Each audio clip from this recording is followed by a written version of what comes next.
alam nyo po ba, eto pong si Anju Iliana mga kababayan, allegedly, nagtatago na raw dahil daw po mga kababayan sa demanda ng TVJ, Itbulaga at saka daw po nitong si Jose Manalo. So ngayon, kung babasahin po natin itong nakita nating balita galing po mga kababayan, dito po sa Abante, tunay na tabloidista, eto daw, basahin po natin. Yan, may pasabog na chika ang veteran showbiz insider na si Christopher Min tungkol sa umano'y demanda ni Tito Vic and Joey ng noontime show na Itbulaga at ni Jose Manalo laban sa dating kasamang si Anju Iliana. Ayon daw sa source ni Christopher Min, nakaplantilya na ang mga kaso laban po kay Anjo. Kabilang umano sa kaso ang cyber libel na may kinalaman sa mga pahayag ni Anjo sa social media laban po sa mga nabanggit na personalidad. So ito daw po yung sabi ni Nanay Christopher Min. Meron po kaming source na nagsasabing nakaplantilya na po lahat yung demanda laban kay Anjo pero hindi po siya matagpuan. Nagtatago po ngayon si Anju Iliana, wala po siyang permanenteng address para daw siyang NPA. Ani po ni Nanay Christopher Min sa kanyang YouTube show. Sabi pa dito, may impormasyon pa umanong nasagap si Nanay Christopher Min na palalampasin muna umano ng TVJ at ng Itbulaga ang Pasko at Bagong Taon bago daw po iratsada ang mahigit 3 kaso laban po kay Anjo. So ngayon kung titingnan nyo mga kababayan, dapat si Anju Iliana mga bandang November or mga bandang first week ng December, dapat kakasuhan po yan. Kaso, mas pinili ng TVJ at saka po ng Itbulaga mga kababayan at ni Jose Manalo na na palipasin muna yung Pasko at Bagong Taon. At since tapos na nga mga kababayan, ang Pasko at Bagong Taon, hindi na po matagpuan. Etong si Anju Iliana at allegedly ay nagtatago na raw po ito. So ngayon sabi pa dito, nagtatago siya ngayon. Ilang buwan na ang nakararaan. Pagkalakas-lakas ng kanyang loob na wasakin talaga ang Tito Vic and Joey, ang Dabber Cards at ang programang nakasama siya ng 2 dekada sa Adpa ni Christie. Nagtatago ka ngayon. Ganyan ba ang taong matapang? Patutsyada pa niya. Kasi mga kababayan, di ba kung matatandaan nyo, kaya lang naman, malalakas ang loob nito pong sinamaharlika na tirahin ng tirahin. Ito pong si Tito Sen mga kababayan, dahil nga dahil dito kay Anju Iliana. Dahil may mga binitawan na salita itong si Anju Iliana about dun sa mga nambabae, si Tito Sen, about pa dun sa mga kung ano-anong aligasyon nila, laban po dito kay Tito Sen at saka sa Tito Vic and Joey. And then, pati yung mga nasa sa Itbulaga mga kababayan na kung saan may sindikato daw, nadamay na rin. Sa mga pinagsasasabing kasinungalingan nito pong si Anju Iliana. At ang isa pa dyan mga kababayan, kung matatandaan nyo rin po, itong yung mga pagtira nito pong si Anju Iliana dito kay Jose Manalo. Yan po yung mga dapat niyang harapin ngayon na kung saan hinaharap niya dapat. Kaso ang problema, mukha pong wala atang bayag itong si Anju Iliana kaya nagtatago na. At hindi na raw po mahagilap ayon po kay Nanay Christopher Min. So anong tawag dyan? Mga kababayan, kapag kaganyan, yung tao magaling sa umpisang bumanat pero hindi na matagpuan at nagtatago. So halatang may pagkadidisit nga mga kababayan. So ngayon, speaking of takot, tuloy po natin itong usapan natin mga kababayan dito pa sa nakita po nating balita na kung saan pagkatapos maghamon ni Rodante Marcoleta mga kababayan ng debate dito po kina Commodore J. Tariela at dito po kina former ex-Justice Antonio Carpio at dito sa isang kay Professor o Prof. Batumbakal at kinasahan ni Carpio yung hamon ni Marcoleta na debate, tila marami na pong sinasabi. Etong si Senator Rodante Marcoleta na parang ang dating mga kababayan, ayaw pa bang sabihin kung makikipag-debate pa ba or hindi, lalo na ngayon. At meron pong nagpresenta na handang mamagitan mga kababayan sa debate po nila ni ex-Justice Antonio Carpio. So ngayon, basahin po natin na ito nakita po nating balita. Galing po mga kababayan dito po sa dito sa Abante Tonight. Sabi po dito, Rodante Marcoleta kakasuhan daw po ng treason si ex-Justice Antonio Carpio. Bakit daw mga kababayan? Eto, basahin natin. Tanggalin lang mo, stop muna natin yung kay Rocky na yan. Yan. Nagbabala si Senador Rodante Marcoleta na magsasampa siya ng kasong treason laban kay dating Supreme Court Senior Associate Justice Antonio Carpio. Inihayag ito ni Marcoleta sa isang panayam noong Biyernes kaugnay ng naging desisyon umano ni Carpio sa kasong Magaliona versus Ermita noong 2011 mga kababayan. Ito ang nagpatibay sa konstitusyonalidad ng Republic Act number 9522 o ang batas na nag-aamyenda sa Philippine Maritime Baseline mga kababayan na kung saan iginigit ni Rodante Marcoleta na nabawasan daw po yung ating teritoryo mga kababayan at parang isinuko ni former Chief Justice ito pong ilang sukat or itong mga teritoryo natin mga kababayan or yung square nautical miles dyan po sa West Philippine Sea. So ngayon, sabi pa dito, ayon kay Marcoleta, nilimitahan umano ng desisyon ng saklaw ng teritoryo ng bansa at isinuko ang 242,000 square nautical miles ng internal waters mga kababayan. Sabi daw ni Marcoleta, desisyon niya itong Magaliona versus Ermita. Pumayag siya sa argumento ng gobyerno na paliitin na lamang natin ang territorial sea ayon sa senador. So ngayon sabi pa dito, lumaki nga sa palagay niya ang EEZ, Exclusive Economic Zone, pero ipinamigay niya yung 242,000 square nautical miles diin ni Marcoleta. I will charge him with treason for this. So kakasuhan daw niya ng pagtatraidor mga kababayan. Ito daw pong si Carpio. Sabi pa dito, gayon pa man, iginit umano ng SC or ng Korte Suprema na hindi nabawasan ang teritoryo ng bansa. Sa halip ay lumawak pa ito mula 440,000 mahigit mga kababayan hanggang 586,000 square nautical miles dahil sa pagsama ng Exclusive Economic Zone mga kababayan. So ngayon, kung titingnan nyo, mukha po atang marami ng gustong gamitin itong si Senator Rodante Marcoleta para ilihis lamang yung issue ng debate po nila ni ex-Justice Antonio Carpio. Kasi baka nga natatakot na mga kababayan at hindi na po alam ang gagawin dahil nga mukhang nagkamali po siya sa paghamon ng friendly debate dito po sa mga batikan pagdating sa usapin ng territorial ng bansa. So ngayon, sabi pa dito kung titingnan po natin sa nakita po nating balita, eto daw. Ayon po ito sa South Manila News. Tinanggap na ni dating Senior Associate Justice Antonio Carpio ang hamon ni Rodante Marcoleta tungkol sa West Philippine Sea.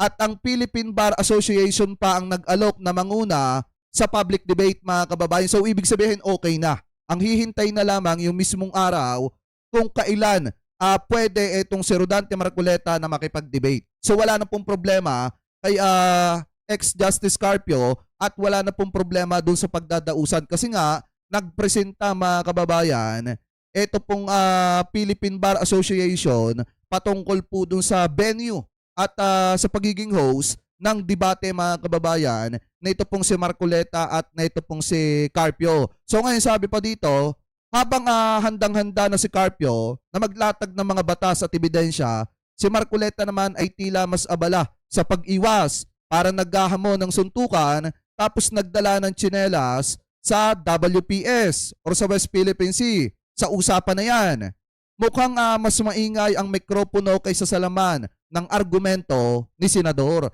Di ba mga kababayan, may kasabihan nga tayo, pati yung mga matatanda, na kapag kang isang tao ay naduduwag, mas maraming dahilan.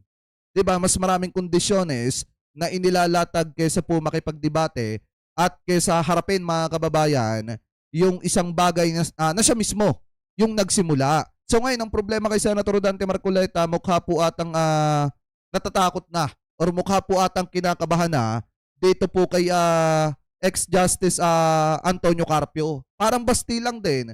Nung hinamon ng boxing, suntukan itong si General Torre, mga kababayan, nung pinatulan, hindi rin sumipot. So baka ganun din po mga kababayan ang mangyari kay Senator Rodante Marcoleta na siya nagamon, pero ang ending mga kababayan, hindi po siya sisipot kasi nga takot.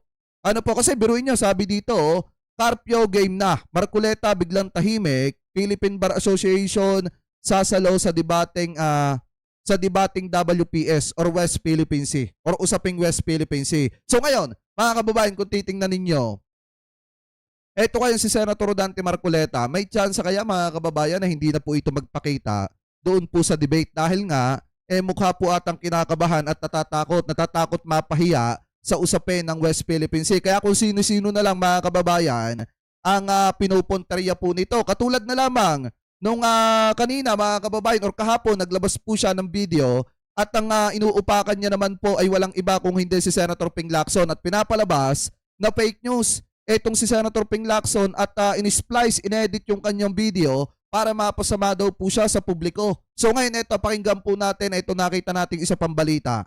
Galing po ito mismo kay Senator Rodante Marcoleta. Pwede ba nating ipasinag yung parte na pinagsama-sama, in-splice ni Senator Ping para lang palitawin niya, para lang imali niya, dayain niya, iligaw niya, linlangin niya ang mamamayang Pilipino?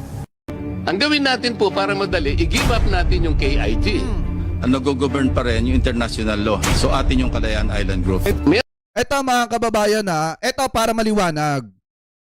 Kahit naman hindi i-splice yan ni Senator Rodante Marcoleta, ni Senator Ping Lacson, ang nakarating sa taong bayan, kung papanoorin nyo yung mismong live mga kababayan, yung mismong hearing, nakasama itong si Marcoleta at nagsasalita patungkol po dyan sa pagsuko ng KIJ, maliwanag po yung narinig ng mga kababayang Pilipino natin na sinabi nyo po mismo na isuko na lamang po itong Kalayaan Island Group. So hindi na po mababago yan mga kababayan. Kahit ilang beses siyang gumawa ng paraan para ilihis yung issue na yan o para takpan yung issue na yan, wag lang magalit sa kanyang taong bayan, hindi niya na po matatakasan yan. Di po ba mga kababayan? Kasi maliwanag po sa pandinig nating lahat, hindi naman bingi ang mga kabataan, hindi naman bingi yung mga kababayang Pilipino po natin, yung mga concerned citizen. Narinig po talaga nila na sinabi mismo mga kababayan ni Senator Rodante Marcoleta na isuko na lamang po yung Kalayaan Island Group. Buti pa nga mga kababayan, ito pong si Senator Kiko Pangilinan, ipinaglalaban yung teritoryo po natin.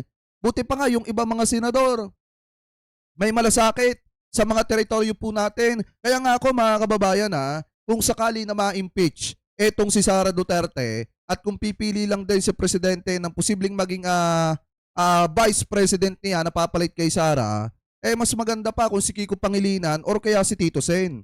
Kasi yan, may mga malasakit yan mga kababayan sa teritoryo po natin. So ngayon, kung titingnan din po natin mga kababayan, ang nakakatawa kasi dito, kay Senator Dante Marcoleta, pilit niya pang nilulusutan yung isang bagay na nasabi niya na.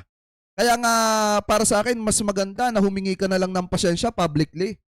Diba, mas maganda mag-public apology ka na lang sa taong bayan, baka matanggap pa. Kasi the more na nagagalit lang ang taong bayan kapag ka ginagawa niyo po yung mga pag-iwas na yan. Meron po tayong mga isla na occupied natin ngayon. Ito yung Kalayaan Island Group. Ngunit, they are way beyond our EEC. Wala doon sa limit ng ating exclusive economic zone. Being a member of the armed forces, our seas, our rights, and our future, and we just stick to what is legally ours, what is stated in our law, sir. I'd like to congratulate you for responding very well to the questions of the Honorable Marcoleta. Ito yung resback ni Marcoleta mga kababayan dun po sa ipinost nga ng account ni Senator Ping Lacson about po dun sa pagsabi nga ni Senator Dante Marcoleta na isuko na lamang po yung KIJ. Yun lamang yung pinakamadaling paraan. Ano po, para nang sa ganun, hindi na magkaroon daw ng kaguluhan pa at hindi na madama yung mga kabataan at yung mga kababayan Pilipino po natin na nakatira dito po sa Pilipinas. So ngayon, ito, pakinggan naman natin yung katawiran niya. Kaya naisip ko tuloy na para liwanagin natin, para madali, i-give up mo siguro. Parang ganun. So, I am not advocating to give it up, but I am only trying to reinforce the argument na mahirap talagang gawin. Pero si Senador Ping Lacson, in-splice niya, kung ano yung tanong ko, yung sagot na ano, iba yung ilalagay niya parang isinagot. Ngayon, nagtanong uli ako sa kanya, sabi ko, doon sa isa ka akong statement ng DFA, ano pong strategic objective o national interest ang na-achieve natin sa ginawa ni Commodore Tariela? Cannot answer on that. Hindi, sa panukat mo lang. Hindi, kasi dapat ang tinatanong niya ng ganyan, kung patungkol kay Commodore J. Tariela, ay dapat si Commodore J. Tariela. Kasi siya lang naman ang makakasagot niyan mga kababayan . kung ano ba yung napala, kung ano ba yung naitulong nung ginawa niya na mga caricature ng mukha ni Xi Jinping. Kasi mga kababayan, pihado isasagot dyan ni Commodore J. Tariela, in my personal opinion, may natutunan. Yung mga estudyante na nakinig nung mga panahon na isinasagawa niya yung konteksto kung saan itinuturo niya yung about sa issue ng teritoryo ng Pilipinas na inaangkin po ng bansang China. Yun ang maliwanag na napala ng ating bansa, ng ating mga kabataan. May natutunan yung ating mga kabataan patungkol po sa issue ng West Philippine Sea. Ngayon mga kababayan, ang problema kasi dito, ang full konteksto niya dito, si Commodore J. Tariela.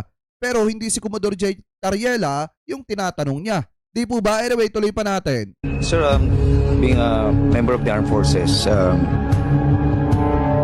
we are voicing out the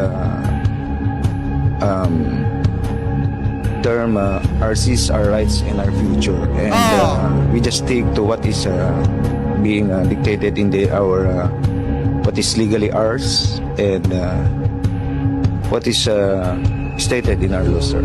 Tama! Doon niya sinagot na, kasi hindi niya masagot yun. Sir, sabi niya, Hindi, sa totoo lang naman mga kababayan, hindi talaga masasagot yun nun. Ano po, nung isang miyembro ng armed forces na yon. Hindi niya talaga masasagot mga kababayan, hindi talaga masasagot yon ni Captain Pilar. Dahil nga, kung titingnan niyo mga kababayan, ang dapat sumagot nung tanong niya ay hindi naman po si Captain Pilar. Kung hindi, si Commodore J. Tariela. Kasi si Commodore J. Tariela yung konteksto ng kanyang tanong. we will fight for what is legally ours. So ano ba anong intention para bakit hindi po ang tunay na pangyayari ang ipakita natin sa tao? Bakit parang merong panlilin lang? Alam mo, sa Philippine Military Academy, ang isang kadete ay ginagabayan ng dalawang pamantayan na inilagay bilang isang tanong eh. Dalawang tanong yun actually. Sabi niya sa'yo, tanong niya sa'yo, do I intend to deceive? Yung pangalawa, do I intend to gain undue advantage? Ito yung pamantayan. If you can answer no to both, Okay. Sa dalawa, natanong. Oo. then you are doing the honorable thing. They are way beyond our EEC. Wala do sa limit ng ating exclusive economic zone. Being a member of the armed forces, RCs, our rights and our future, and we just stick to what is legally ours, what is stated in our law, sir. What did we gain? Eto kasi mga kababayan para sa akin maganda po yung sagot ni Captain Pilar. Ano po kaysa sagutin niya yung sinasabi, yung tanong ni Senator Dante Marcoleta kung ano yung natamo, kung ano yung napala ng Pilipinas, naging pakinabang dun sa ginawa ni Commodore J. Tariela na caricature na pumapatungkol doon sa mukha ni Xi Jinping. Kasi nga, unang-una, hindi naman po talaga si Captain Pilar ang dapat sumagot nun. Ang dapat pong sumagot nun talaga si Commodore J. Tariela. Ngayon, yung sagot ni Captain Pilar mga kababayan, talagang kung titingnan po natin in reality, totoo po talaga. Ano po, na unang-una, kailangan po talaga nating tingnan yung magiging kinabukasan ng mga kababayang Pilipino po natin, especially ng mga kabataan. Ano po, anyway, tuloy pa natin.